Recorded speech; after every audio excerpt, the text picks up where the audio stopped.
Salut à tous les gars, c'est Cbix, j'espère que vous allez bien.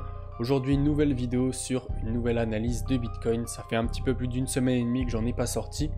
Donc voilà, je vous en fais une aujourd'hui pour tenir tout ça à jour. Donc comme d'habitude dans cette vidéo, on va tout d'abord voir une grosse partie sur l'analyse technique de Bitcoin.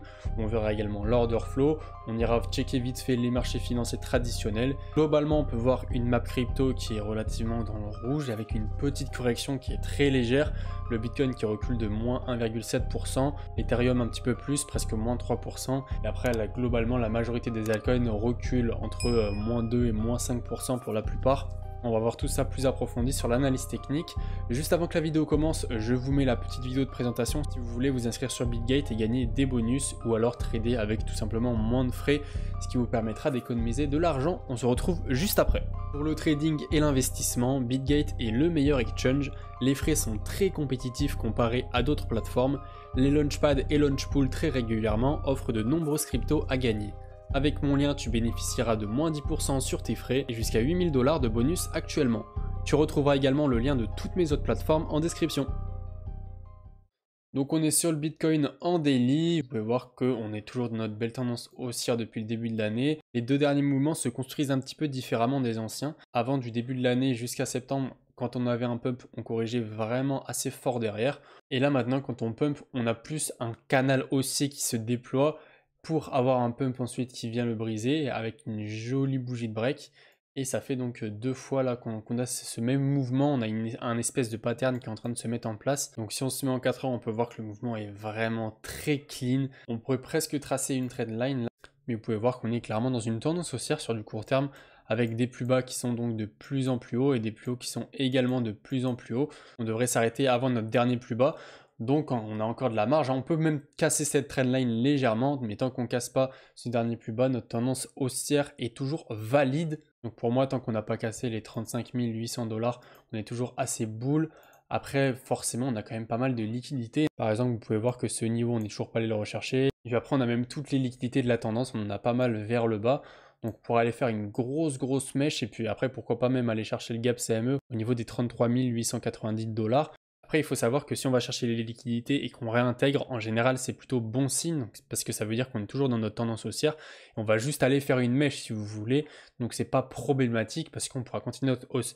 Mais si on commence à aller chercher toutes ces liquidités, on va même chercher le gap CME et qu'on commence à consolider pendant plusieurs heures, plusieurs jours ici, là on va avoir une nouvelle tendance qui va s'installer.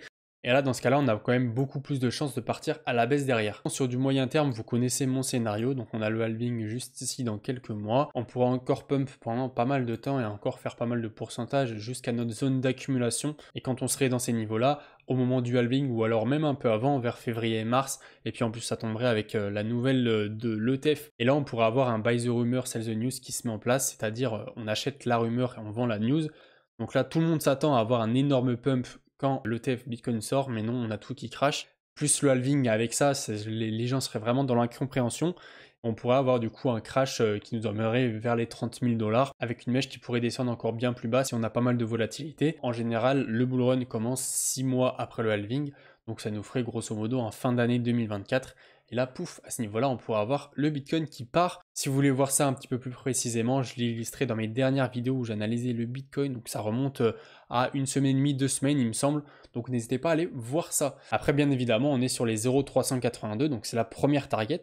On pourrait très bien s'arrêter là et puis après corriger directement vers les 30 000 $ ou même un peu plus. C'est clairement pas une obligation de monter jusqu'ici, mais c'est vrai que ça permettrait de ramener encore un petit peu plus de hype. Là, on va voir après, juste après, que le Crypto Fear and Greed est déjà pas mal dans le vert. Mais on pourrait voilà, aller chercher un petit peu plus, grappiller des points, remonter dans l'extrême grid parce qu'on n'est toujours pas.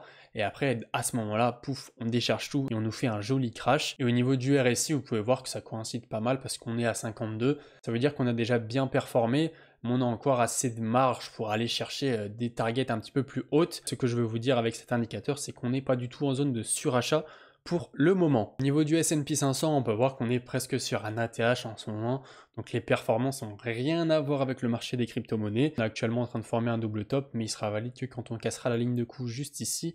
Donc on n'y est pas encore du tout. Je montre surtout cette charte pour vous montrer un petit peu le contraste qu'on a quand même avec le Bitcoin et le marché des cryptos, et ça n'a absolument rien à voir. Le DXY, donc qui correspond au dollar américain, Nous, notre but, c'est qu'il baisse parce que quand le DIX il baisse, on a les actifs à risque, donc toutes les actions, les cryptos qui montent.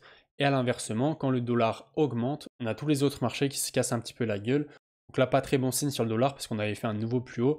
Du moment où on avait cassé ce dernier plus haut, là, forcément, on était revenu en tendance haussière. Là, ce qu'on pourrait faire, c'est voilà, continuer malheureusement comme ça. Par contre, en revanche, si on vient à casser le dernier plus bas qu'on a fait juste ici, bah là, on sera retour en tendance baissière.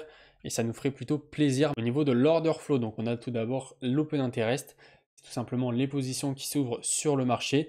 Et après on a les funding et ça nous permet de savoir si c'est des positions en long ou en short qui s'ouvrent.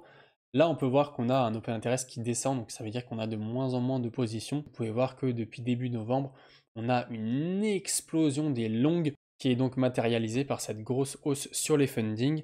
Le but ça va être de redescendre un petit peu, là c'est ce qu'on est en train de faire ces derniers jours, en redescendant petit à petit, mais bon, c'est très léger. Le but, ça serait vraiment de revoir des niveaux comme on avait juste ici, mais bon, c'est vrai que ça me paraît compliqué avec cette hausse. Peut-être qu'une petite correction nous aiderait à atteindre ces niveaux-là. Et par contre, au niveau des liquidations, on en a très peu, pareil, parce que forcément, on a un cours qui bouge pas énormément, donc les liquidations, elles suivent quand on a de la volatilité. Donc l'objectif, si on veut voir un Bitcoin à la hausse, c'est un open interest qui reste assez stable ou alors qui monte, et des fundings qui descendent, pas forcément dans le vert, mais des fundings en tout cas qui sont en baisse comme actuellement. Et le fait qu'ils soient un petit peu plus prononcés, ça serait encore plus parfait. Au niveau du Fear and Greed, comme je vous l'avais dit, on est à 66, donc rien qu'hier on était à 73. La correction nous a fait perdre un petit peu de confiance au niveau des acheteurs. Dans les phases de bull run, ça nous arrive d'arriver entre des 80 et des 90, donc là on est encore large. À mon avis, si on a une correction, qu'on revient entre les 30 000 et les 35 000, on pourrait redescendre dans le neutre. Donc ça serait plutôt pas mal, ça nous permettrait de remettre un petit peu le marché à zéro et de souffler un petit peu pour repartir mieux, bien évidemment, dans les prochains mois. Mais sinon, rien d'alertant à dire sur cet indicateur. Voilà pour cette vidéo, les gars, j'espère que ça vous aura plu. Si c'est le cas, n'hésitez pas à mettre un pouce bleu. Pour les nouveaux qui viennent d'arriver, n'hésitez pas à vous abonner aussi. Merci beaucoup à tous ceux qui le feront. Si vous voulez que j'analyse quelques-uns de vos altcoins, n'hésitez pas à me le mettre en commentaire et je le ferai sûrement dans les prochaines vidéos. N'hésitez pas à me faire savoir vos remarques, que ça soit dans du contenu que vous aimeriez bien voir sur la chaîne ou alors des choses que je pourrais améliorer dans mes vidéos. Vous avez tous mes liens si vous voulez vous inscrire sur les exchanges et avoir un bonus en description. On se retrouve du coup très bientôt pour une prochaine vidéo. C'était CBX, allez ciao!